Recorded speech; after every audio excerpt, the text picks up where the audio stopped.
오늘은 출애굽기 5장에 이제 모세와 아론이 드디어 애굽 땅에 도착을 합니다. 우리 1절을 다시 한번 보시겠습니다. 그 후에로 시작이 되는데요. 자, 먼저 모세와 아론이 이스라엘 동포를 만난 후에 이제 애굽 왕을 만나러 가게 됩니다. 그런데 지금 만나는 이 애굽의 바로는 바로 투트모스 3세의 다음 왕 아멘호텝 2세의 파라오입니다. 자, 모세와 아론이 이 아멘호텝 2세에게 가서 이르되 이스라엘의 하나님 여호와께서 이렇게 말씀하시기를 내 백성을 보내라. 그러면 그들이 광야에서 내 앞에 절기를 지킬 것이니라. 이렇게 이야기를 하고 있습니다. 자, 여기서 이스라엘 백성들의 출애굽의 목적이 나오고 있습니다. 바로 그들이 광야에서 내 앞에 절기를 지킬 것이다. 여러분, 절기 하면은 이스라엘의 3대 절기 기억나십니까? 첫 번째가 유월절, 두 번째가 칠칠절, 세 번째가 장막절입니다. 그런데 이 절기는 다 출애굽 과정에서 생긴 절기죠. 그러니까 아직 이 절기가 생기지 않은 겁니다. 아직 절기가 존재하지 않습니다. 그런데 이제 이 절기를 통해서 하나님께서 출애굽한 과정을 보여주시는 거죠. 하나님이 이렇게 이끌어 주셨다. 하나님이 이렇게 보호해 주셨다. 하나님이 여기까지 인도하셨다. 이 은혜를 기억하는 것이 바로 절기라는 것입니다. 그래서 계속해서 3절을 보시면 그들이 이르되 히브리인의 하나님이 우리에게 나타나셨은즉 우리가 광야로 사흘기쯤 가서 우리 하나님 여호와께 제사를 드리려 하오니 가도록 허락하소서. 여호와께서 전염병이나 칼로 우리를 치실까 두려워하나이다. 자, 여기 또 나옵니다. 하나님께 예배하기 위해서 애굽에서 나가야 된다는 출애굽의 목적이 분명하게 나오고 있습니다. 자, 그렇다면 애굽에서도 예배를 드릴 수 있지 않겠습니까? 왜 꼭 굳이 광야로 나가야만 예배를 드릴 수 있는가? 우리가 생각해 볼 수 있는데, 사랑하는 성도 여러분, 예배는 세상과 구별된 것입니다. 우리가 이 안에 들어오신 이상 우리가 세상과 구별된 자리에 서 있다는 것을 잊지 마시길 바랍니다. 자, 성경에서 애굽은 세상을 의미하죠. 그런데 자, 바로를 보십시오. 한번 출애굽기 5장 2절에 보면은 바로가 뭐라고 말합니까? 여호와가 누구이기에 내가 그의 목소리를 듣고 이스라엘을 보내겠느냐? 나는 여호와를 알지 못하니 이스라엘을 보내지 아니하리라. 그래서 바로는 여호와를 알지 못하는 자를 대표하고 있는 사람입니다. 그러니까 애굽의 세상에 사는 인생은 다 이 바로의 노예가 되어 있어요. 하나님을 알지 못하는 그러한 삶을 살고 있다는 것입니다. 자, 그러므로 애굽의 바로 밑에서는 예배를 드릴 수가 없는 겁니다. 예배하고 싶어도 할 수가 없는 것입니다. 사랑하는 성도 여러분, 자, 이렇게 바로의 노예가 된 이스라엘 백성들의 삶이 어떤 삶이었습니까? 400년 동안 종살이였던 이스라엘 백성들이 애굽에서 어떤 삶을 살았습니까? 그들은 하루 종일 노예로 할당량을 채우면서 살아냈어요. 먹고 살기 위해 사는 삶이었습니다. 그 가운데 또 어떤 사람은 또 열심히 해가지고 하루에 벽돌 1000장 이상을 만들어내는 나름 그 안에서 유공자로 인정을 받는 사람도 있을 것이고요. 또 그런가 하면 어떤 사람은 하루에 할당량을 못 채워가지고 그 가운데서 나고자로 살아가는, 그게 바로 바로의 밑에서 사는 삶이라는 것입니다.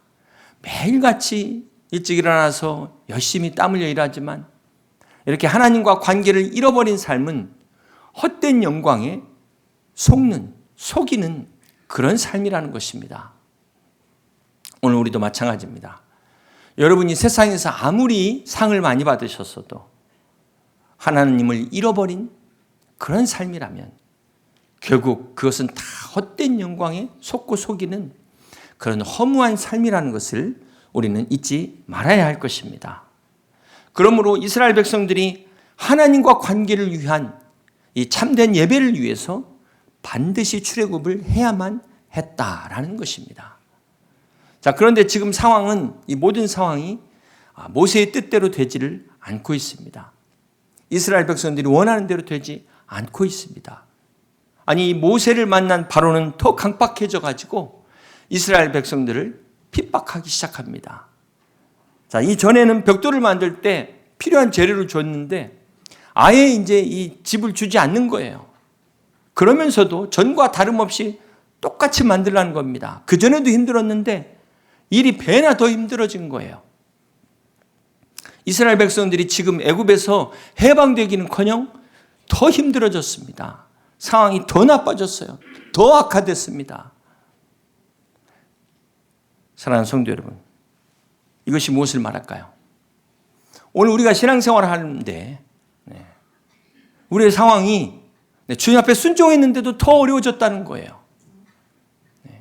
내가 기도하는데도 상황이 더 나빠져 가고 있다는 것입니다. 믿지 않는 가정에서 남편을 위해 기도하는데 오히려 남편이 더 핍박을 하고 있어요. 사업과 직장도 더 힘들어질 수 있다는 것입니다. 자, 그렇다면 우리가 왜 순종하는데 힘들어질까요? 오늘 고민하시는 분들이 답을 찾을 수 있기를 주님의 이름으로 축복합니다. 사랑하는 성도 여러분, 지금 이스라엘 백성들이 이 상황이 힘들어지니까 누구를 찾아갑니까? 우리 출애굽기 5장 15절을 같이 한번 보실까요? 이스라엘 자손의 기록원들이 가서 바로에게 호소하여 이르되 왕은 어찌하여 당신의 종들에게 이같이 하시나이까? 이스라엘 백성들이 힘드니까 하나님 앞에 가서 호소한 것이 아니라 바로에게 가서 호소를 하고 있습니다. 참 이게 문제예요. 우리가 힘들면은 제일 먼저 어떻게 해야 되죠? 하나님께 나와서 호소해야 되지 않겠습니까? 하나님께 기도해야 되는데 자기가 다 자기 방법 찾아보고 그리고 안 되면 그리고 할 게 없으면 그때 하나님 앞에 나온다는 거예요. 그나마 다행이지만 순서가 잘못된 것입니다. 우리 출애굽기 5장 20절을 계속해서 봅니다. 그들이 바로를 떠나 나올 때 모세와 아론이 길에 서 있는 것을 보고 그들에게 이르되 너희가 우리를 바로의 눈과 그의 신하의 눈에 미운 것이 되게 하고 그들의 손에 칼을 주어 우리를 죽이게 하는도다. 여호와는 너희를 살피시고 판단하시기를 원하노라. 자, 이스라엘 백성들이 바로에게 호소하고 나서 나오자마자 누구를 만납니까? 모세와 아론을 만난 겁니다. 그러면서 뭐라고 얘기했어요? 지금 너희들 때문에 죽게 생겼다는 거예요. 이 모든 책임을 모세와 아론에게 전가하고 있습니다. 자, 이것도 문제예요. 우리가 출애굽기 4장 29절에 보면은 모세와 아론이 제일 먼저 이스라엘 백성을 만나는 과정이 나오는데요.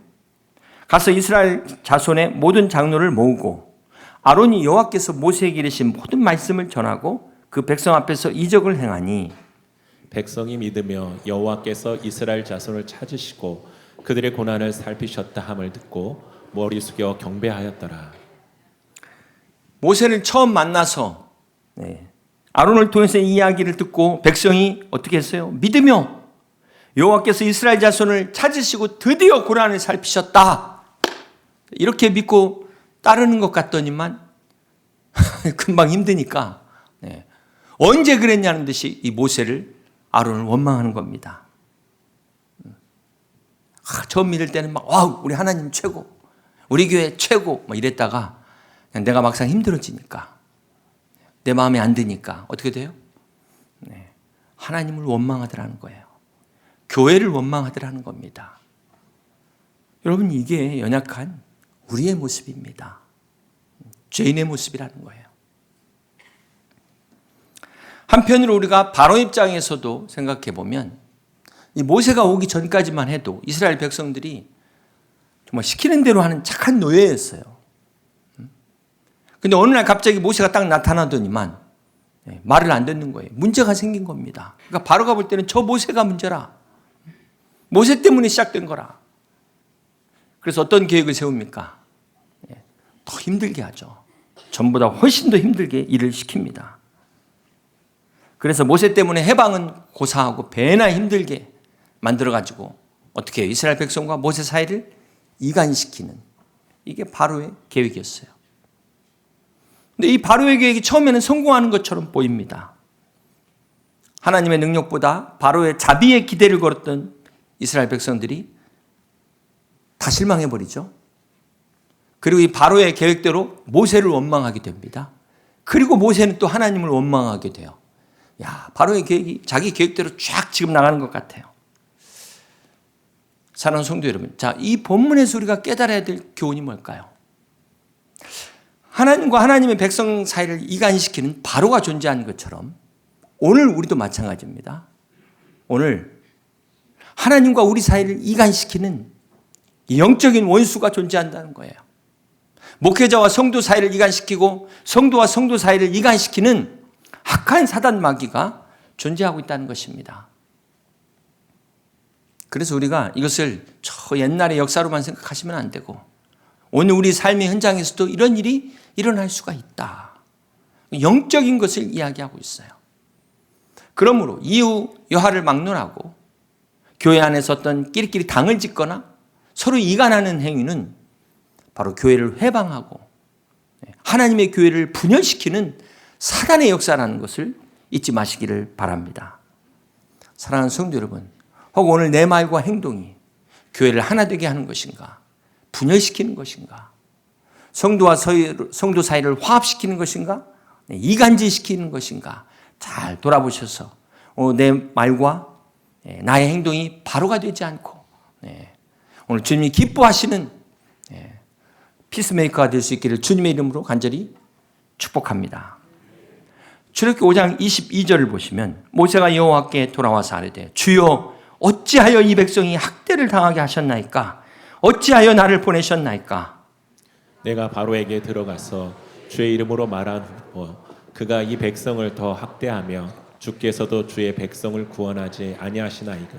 자, 이렇게 바로의 학대로 이스라엘 백성이 고통을 당하니까 모세가 하나님께 내가 이럴 줄 알고 안 간다고 한 거 아닙니까? 이게 따지는 거예요 지금.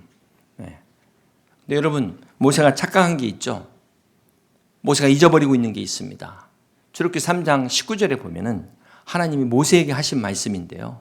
어떤 내용이냐면 이렇게 말씀하신 적이 있습니다. 내가 아노니 강한 손으로 치기 전에는 애굽 왕이 너희가 가도록 허락하지 아니하다가 내가 손을 들어 애굽 중에 여러 가지 이적으로 그 나라를 친 후에야 그가 너희를 보내리라. 자, 하나님은 이미 바로에게 미리 말씀해 주셨어요. 처음부터 바로가 호락호락 이야기 안 들을 거야. 다 가르쳐 주셨습니다. 그런데 모세가 잊어버린 거예요. 언제 첫 번째 얘기하면 바로가 보내준다고 얘기한 적이 없습니다. 사랑하는 성도 여러분, 오늘 이 바로가 주는 교훈이 뭘까요? 오늘 우리가 이 바로를 통해서 반면교사를 삼기 원하는데요. 이 애굽의 왕 바로가 이스라엘 백성의 출애굽을 방해한 것처럼 오늘도 이 사단은 우리의 예배를 방해한다는 것입니다. 여러분이 예배를 통해서 은혜를 받으면 어떻게 되죠? 하나님과의 관계가 회복되잖아요. 사단이 그걸 가만히 놔두지 않는다는 거예요. 여러분이 예배를 통해서 은혜를 받으면은 믿음이 더 커지고 하나님을 사랑하게 되는 것을 사단이 배합한다는 것입니다. 그래서 할 수만 있다면 이 사단은 우는 사자와 같이 삼키자를 찾으면서 수단과 방법을 가리지 않고 이 예배를 방해한다는 거예요. 그래서 어쩌면 오늘 예배 나오려다가 부부싸움하고 지금 못 나오고 있는 사람이 있을 수도 있다는 거예요. 할 수만 있다면 이 예배 못 나오도록. 그런데도 불구하고 이기고 나왔어요? 그럼에도 불구하고 저 뒤에서 그냥 어떻게 하면 졸다가 가게 만들어서 왔는데도 안 온 것과 같이. 그게 사단이 지금 간절히 지금 이 안에서 사단도 역사하고 있어요. 이게 그 옛날 얘기가 아니라는 거예요. 예배를 방해하는 바로는 바로 지금 여기서도 역사하고 있다는 것을 잊지 마시기를 바랍니다. 사랑하는 성도 여러분, 오늘 우리가 다시 시작하는 교회와 함께 오늘 우리의 예배를 다시 세울 수 있는 아브라함이 가는 곳마다 단을 쌓은 것처럼 우리가 하나님 앞에 예배할 수 있는 저와 여러분 될 수 있길 주님의 이름으로 축복합니다. 사랑하는 성도 여러분, 모세가 말씀대로 순종한 결과가 칭찬이 아니었습니다. 오히려 모세 너 때문에 우리가 이렇게 고생한다. 너 때문에 지금 죽게 됐다. 원망을 듣게 되었습니다. 바로야 뭐 하나님이 가르쳐 주셨고 바로가 한 번에 얘기 듣겠습니까? 그렇다 치자 하더라도 충분히 예상했더라도 동족인 이스라엘 백성마저 모세를 원망했을 때 이 모세가 참 당황했을 겁니다. 감당하기 쉽지 않았을 거예요. 그러나 우리가 기억해야 될 것이 있습니다. 사랑하는 성도 여러분, 우리가 세상에서 하나님의 말씀대로 살면 세상이 우리를 어떻게 할까요? 세상이 우리를 환영할까요? 미워할까요? 네, 그렇습니다. 주님도 이 세상에서는 미움을 받으셨습니다. 우리가 기억해야 될 게 세상에서 하나님 말씀대로 살려고 하면 때로는 욕을 먹을 수가 있다는 것입니다. 불이익을 당할 수 있는 게 성도가 겪는 현실이에요. 자, 그렇다면 왜 하나님의 백성들이 하나님의 말씀을 따라 사는데 이런 어려움을 당해야 될까요? 이런 핍박을 받아야 될까요? 그것을 오늘 보면 애굽의 왕 바로가 지금 자기 밑에서 종노릇하는 이 이스라엘 백성들이 자기 손에 벗어나는 것을 싫어하는 거예요. 자유롭게 되는 것을 원치 않기 때문에 그렇다는 것입니다. 그런 것처럼 지금 세상의 왕인 마귀도 하나님의 자녀, 이 성도들이 자기 수하에서 벗어나는 것을 원치 않는 거예요. 성도가 하나님의 말씀대로 순종하면 구원받는 것을 싫어하기 때문에 회방한다는 것입니다. 그래서 어떻게 하든지 성도를 핍박하고 말씀대로 살지 못하도록 할 수만 있다면 우리가 구원받지 못하도록 이렇게 방해하는 것이 사단의 역사입니다. 그러므로 사랑하는 성도 여러분, 우리가 하나님 말씀대로 살려고 할 때 어떤 어려움을 당할 수 있습니다. 핍박을 받을 수 있습니다. 그럼에도 불구하고 결코 낙심하거나 좌절하지 마시길 바랍니다. 바로의 핍박에도 불구하고 이스라엘을 구원하신 하나님께서 오늘 우리와 함께 하시는 것을 믿으시기를 바랍니다. 그래서 마귀의 권세를 꺾으시고 마침내 우리를 구원하셔서 하나님 나라에 인도하시는 그 주님의 은혜와 하나님의 사랑으로 끝까지 승리하는 여러분 되시기를 주님의 이름으로 축복합니다. 오늘 본문이 이해가 안 되시는 분이 계실 줄로 압니다. 모세가 순종하고 능력을 받아서 애국까지 왔으면 이 바로가 바로 놔줘야지. 어떻게 이렇게 거절할 수 있을까? 왜 하나님은 가만히 보고만 계실까? 여러분 한번 생각해 보시기 바랍니다. 만약 모세가 바로한테 가서 첫 번째 얘기했는데 바로가 바로 놔주면 어떻게 될까요? 야, 이 바로 괜찮은 왕이다. 아주 훌륭한 왕이야. 바로를 칭찬하지 않겠습니까? 아니면은 역시 모세다, 모세. 내가 모세는 할 줄 알았어. 그래도 애굽에 40년간 왕자로 교육받은 게 어디 갔겠어? 역시 엘리트는 다르다. 이렇게 모세를 이스라엘의 해방자로 신격화하지 않겠습니까? 모세가 하나님의 영광을 가리는 거예요. 모세의 말 한마디로 이스라엘이 석방됐다면 이스라엘 백성들이 어려움 당할 때마다 하나님을 바라보는 게 아니라 모세를 바라봤을 겁니다. 이게 문제라는 거죠. 사랑하는 성도 여러분, 우리는 지금 당장 응답만을 생각해요. 지금 당장 급하니까 그렇겠지만, 그러나 우리 하나님은 그 다음, 지금 몇 수를, 우리가 사실 바둑과 장기의 고수는 몇 수 이상을 내다보는 거잖아요. 근데 우리 인간이 내일을 어떻게 합니까? 우리 하나님은 우리 인생의 마지막까지를 보고 있다는 것을 우리는 잊지 말아야 될 것입니다. 우리가 오히려 이 응답받은 것 때문에 하나님의 영광을 가리게 된다면, 내가 우상이 된다면 하나님 이걸 원치 않으신 거예요. 그렇기 때문에 때로는 우리가 하나님의 응답이 바로 오지 않는 기다림의 시간이 필요하다는 것입니다. 그러므로 여러분, 응답이 더디다고 해서 실망하지 마시기를 바랍니다. 사랑하는 성도 여러분, 오늘 바로가 이 바로 말을 듣지 않는 두 번째 이유는 뭘까요? 이스라엘 백성들의 목적은 이 노예에서 해방되는 겁니다. 일단은 살려주세요. 일단은 바로의 노예에서 해방되는 것이 그들의 목적이었지만, 그러나 하나님의 목적은 이스라엘 백성들이 노예에서 해방되는 것으로 끝나지 않고 그들을 약속의 땅 가나안으로 인도하는 것이 하나님의 계획이었다는 것입니다. 이것이 하나님의 목적이었어요. 그리고 이 과정에서 이스라엘 백성들이 하나님의 백성으로 변화되는 것, 거듭나는 것이 하나님의 소원이었다는 것입니다. 그래서 광야에서 40년이라는 이 시간이, 그 연단의 시간이 참된 예배자로서 훈련받는 시간이었어요. 이스라엘 백성들도 약속의 땅 가나안으로 들어가기 위하여 광야의 시간이 필요했다는 것입니다. 그렇습니다. 사랑하는 성도 여러분, 우리는 당장 지금 이 기도 응답받는 게 더 중요합니다. 내 건강의 문제, 우리 자녀들 시험의 문제, 이 지금 코앞의 문제가 해결되는 것이 우리의 바람이지만, 그러나 우리 하나님은 그 다음을 보고 계신다는 거예요. 이것을 통해서, 이 응답을 통해서 우리가 하나님의 거룩함을 담기를 원하십니다. 오늘 우리 안에 하나님의 성품을 갖기를 원하십니다. 하나님의 사랑이 우리 안에 있고, 하나님의 인내가 우리 안에 있고, 하나님의 온유를 담고 성령의 절제를 갖는 그런 그리스도의 성품을 갖는 우리가 되기를 원하신다는 것입니다. 그래서 하나님께서 기도의 응답을 더디 주신다는 거예요. 이것이 하나님의 뜻입니다. 그러므로 사랑하는 성도 여러분, 우리가 기도할 때 낙심하지 말아야 돼요.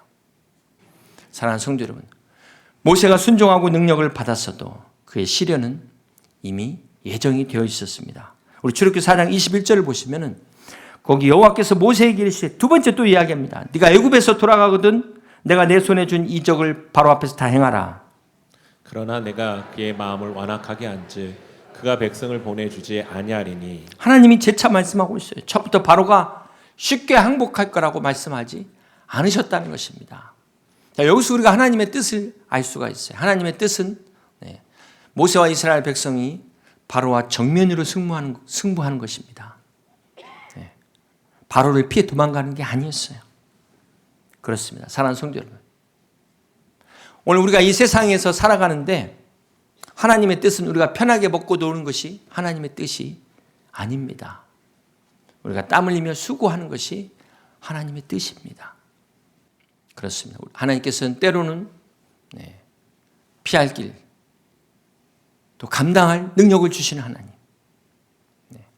그런데 이 바로의 문제만큼은 이 세상에 살아갈 때 우리가 정면으로 승부하기를 원하십니다.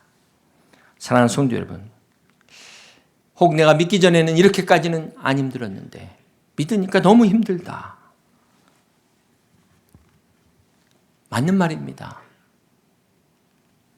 신앙생활은 영적인 전쟁이기 때문에 바로 안에 있을 때는, 바로 밑에 있을 때는 영적인 싸움을 할 필요가 없어요. 그러니까 바로로부터 나오려고 하니까, 그러니까 영적 싸움이 시작되는 것입니다. 그러나 이때 우리가 말씀을 기억해야 돼요. 너희가 세상에서는 환난을 당하나 담대하라. 내가 세상을 이겼노라. 세상을 이기신 주님과 함께 말씀으로 승리하는 여러분 되시기를 주님의 이름으로 축복합니다. 이제 말씀을 정리합니다. 사랑하는 성도 여러분, 이 모세와 아론이 바로에게 처음 찾아와서 한 제안이 바로 출애굽기 5장 3절인데요. 다시 한번 읽겠습니다. 어떤 제안입니까? 그들이 이르되 히브리인의 하나님이 우리에게 나타나셨은즉 우리가 광야로 사흘길쯤 가서 우리 하나님 여호와께 제사를 드리려 하오니 가도록 허락하소서. 모세의 처음 제안은 광야에 사흘길 가서 예배드리는 것 허락해달라는 것이었습니다. 그런데 바로의 강팍함이 결국은 이 이스라엘 백성들이 가나안 땅으로 가는 길을 열게 된 것입니다. 그렇습니다. 사랑하는 성도 여러분, 오늘 우리 앞에 이런 어려운 상황들, 이 강팍한 이 현실이 오히려 우리를 가나안 땅으로 인도한다는 거예요. 여러분 믿으십니까? 그렇기 때문에 내가 왜 믿는데 이렇게 어렵지? 내가 왜 이렇게 순종하고 기도하는데 힘들지? 낙심하지 말라는 겁니다. 바로를 바라보지 말라는 거예요. 그 힘든 환경이 하나님이 더 큰 것, 더 귀한 것, 약속의 땅 가나안을 예비하는 과정이라는 것을 믿으시고 오직 주님만을 바라보시며 믿음으로 이 고난, 이 위기 극복하셔서 가나안 땅의 완전한 승리가 저와 여러분의 승리가 되시기를 주님의 이름으로 간절히 축원합니다.